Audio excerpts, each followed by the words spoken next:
السلام عليكم اخواتي، كي دايرين؟ لاباس عليكم؟ نتمنىكم كاملين تكونوا بخير وعلى خير. بالنسبه اليوم ان شاء الله غادي نحضر معكم هاد الكراوش هادو اللي كيجيو الصراحه مورقين، كيجيو زوينين، غادي يعجبوكم الا درتوهم بهذه الطريقه هذه. هاد الكراوش صراحه كيجيو زوينين في جميع المناسبات، بالنسبه للاعراس ولا بالنسبه للاعياد ولا هكا الا بغيتي ديروهم كمشروع هكا تخدموا غير من المنزل ديالكم، تدفعوهم للكليان ولا تدفعوهم هكا للموالين الحوانت. ان شاء الله غادي نوريكم الطريقه ونوريكم. ما تنسونيش اخواتي من الدعم ديالكم، لايك الفيديو واشتراك في القناه وتشاركوا الفيديو مع الاصدقاء ديالكم. ودابا غادي نشوفوا الطريقه ديال التحضير. وبالنسبه للوصفه ديالنا غنحتاجوا فيها كيلو وربع ديال الدقيق، كيلو و250 غرام ديال الدقيق، جوج معالق ديال السكر سنيده، يمكن لكم ديروا غير معلقه صافي، ما تكثروش من السكر حيت باقي غادي نديروا العسل في الاخير. والملحه غادي نديروا شويه ديال الملحه غير باش كنعدلوا بها الذوق. غادي نحتاج هنايا الساشيه ديال الفاني وحده. بالنسبه للفاني يمكن لكم انكم ديروا جوج الا بغيتوا باش انكم تحصلوا على داك المذاق يكون مجهد شويه. هنايا غادي نزيد جوج معالق ديال الخل، معالق يكونوا كبار. وهنا عندي نص كاس ديال الزبده تكون مذوبه، غادي نزيد عليهم نص كاس ديال الزيت. الزبده بغيتو تذوبوها، الا ما بغيتوش تقدروا انكم ديروها هكاك تحكوها في الحكاكه وصافي تخلطوها مزيان مع الدقيق. صافي هنايا غادي نخلط الدقيق مزيان مع ديك الزبده والزيت. غادي نزيد الساشيه ديال الخميره من وزن 8 غرام، وغادي نعاود نخلط مزيان الدقيق مع ديك الخميره باش كينسجموا ليا مزيان. ومن بعد غادي نزيد هنايا عندي جوج كيسان ونص ديال الماء يكون دافي. المهم الماء كيبقى على حساب الدقيق، واش كيشرب ولا ما كيشربش على حساب الدقيق. يمكن ياخذ لكم 3 الكيسان، يمكن ياخذ لكم جوج كيسان، المهم على حساب هنايا خدا ليا جوج كيسان ونص اللي دخلت ديال الماء.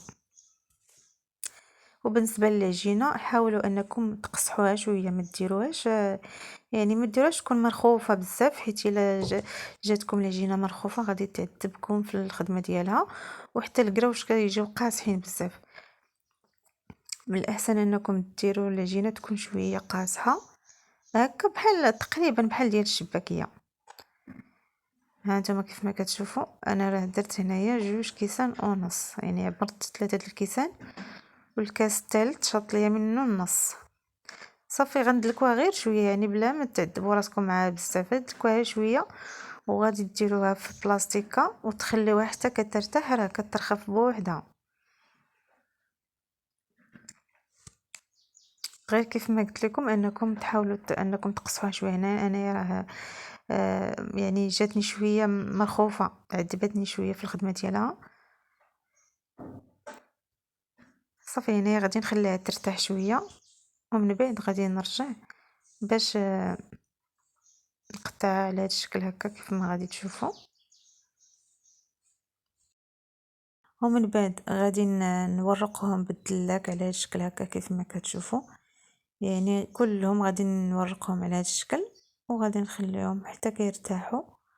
ومن بعد غادي نعاود تاني نورقهم باش هكا كيعطيونا ديك القرمشه، كيجيو الكراوش مقرمشين وكيجيو زوينين مورقين من الداخل كيف ما كتشوفوا. دابا غادي نخليهم يرتاحوا واحد شويه، واحد 5 دقائق تقريبا ولا 10، المهم على حسب باش ما خليتوهم باش ما كتعطيكم العجينه الطوع، كتخليكم كتخدموا بها كيف ما بغيتوا، يعني كتعاونكم في الخدمه. غادي نعاود نورقهم. دابا غادي نبدا ندير الدقيق. السر اللي كيخلي الكراوش يجيو مقرمشين ويجيو منفوخين هو الدقيق. الا رشيتو الدقيق على هذا الشكل هكا وورقتوهم مزيان راه كيجيوكم منفوخين وكيجيو مقرمشين. من الاحسن الا كان عندكم الدقيق النشا، من الاحسن ديروه حتى هو كيعطي نتيجه زوينه احسن.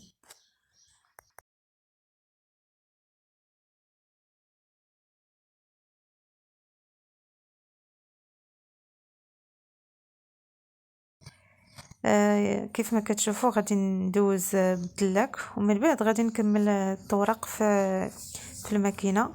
بالنسبه للماكينه الارقام راه كيبقاو على حسب كل واحد والماكينه اللي عنده. انا عندي هاد الماكينه هادي فيها من 1 حتى ل9، يعني كل واحد والارقام اللي عنده. انايا في المرحله الاولى ورقت العجينه في الرقم 2 ولا 3، المهم الرقم الاول. المرحله الثانيه غادي نخرجها في الرقم 9، يعني الرقم الاخير اللي عندكم فاش كتخرجوا العجينه باش كتجيكم مورقه مزيان. صافي هنايا من بعد ما خرجت العجينه من الوراقه غادي نقسمها على 2 هكا، غير باش ما كتعذبنيش في الخدمه، كتجيني يعني سهله شويه. غادي ندوز شويه بالدلاك هكا. وغادي نقطع دوك الجنيبات، غادي نحيدهم باش تجينا مقاده، ونحاول ما نضيعوش العجينه بزاف هكا باش داك العجين اللي كيشط لينا ما يعذبناش في الاخير، حيت كيجي شويه قاصح يعني غادي يعذبنا. من الاحسن من الاول ما تضيعوش بزاف ديال العجينه. كديروا بحال هاد القطع هكا. كتاخذوا شي حاجه كتعبروا بها باش كيجيوكم الكراوش ديالكم مقادين كاملين بحال بحال، ولا كديروا هاد الطريقه هادي اللي درت هكا كيجيونا مقادين. صافي هنا غادي ندير 3، يعني 3 ديال القطع، كندير وحده فوق وحده بحال هكا. يمكن لكم ديروا 4 الا بغيتوا، على حساب الاختيار. بغيتوا ديروا 4 كديروا 4، بغيتي ديري 3 كيف ما درت انايا 3 هكا كيجيو زوينين، كيجيو يعني ما كيجيوش عاوتاني كراوش ديالكم كبار بزاف. شكل هكا كتقطعوا بالجراره، يعني حتى كتحطوا وحده على وحده وعاد كدوزوا بالجراره باش كيجيوكم ساهلين وكتجيكم الخدمه سهله. بالنسبه للتشبك راه كيجيو ساهلين بزاف، يعني ساهلين كيف ما كتشوفوا في الفيديو، راه كيبان لكم مزيان، يعني الطريقه سهله بزاف سهله. ودابا غادي ندير الزيت حتى كيسخن مزيان. العافيه تكون متوسطه. انا هنايا راه قربت نسالي، يعني تا قليت قربت نسالي عاد صورت هذا المقطع هذا. المهم كديروا الزيت تكون كتيره شويه، يعني ضروري الزيت تكون شويه كتيره باش دوك الكراوش كيتنفخوا لكم في الزيت. بقاو تحركوهم وتقلبوهم مزيان حتى كياخذوا داك اللون الذهبي، وصافي كديروهم في شبيكه ولا كديروهم هكا في الكسكاس حتى كيتسقطروا من داك الزيت اللي فيهم، واخا هما راه ما كيشربوش بزاف الزيت. من بعد ما ساليت الكراوش كاملين خليتهم حتى بردوا. دابا غادي نرش عليهم شويه ديال العسل هكا من الفوق، غير شويه، يعني ما كنكثرش، ماشي بحال الشباكيه، يعني ما كنغطسوهمش بزاف في العسل بحال كيف كنديروا الشباكيه. كندير غير واحد شويه من الفوق صافي هكا كنرشوهم. صافي كنرشوا عليهم شويه ديال الجنجلان اختياري، الا بغيتي الا ما بغيتيش ماشي مشكل. وبالنسبه للعبار اللي خرجوا لي هاد الكراوش، خرجوا لي تقريبا 2 كيلو و400 غرام اللي خرجوا لي ديال الكراوش، يعني معبورين.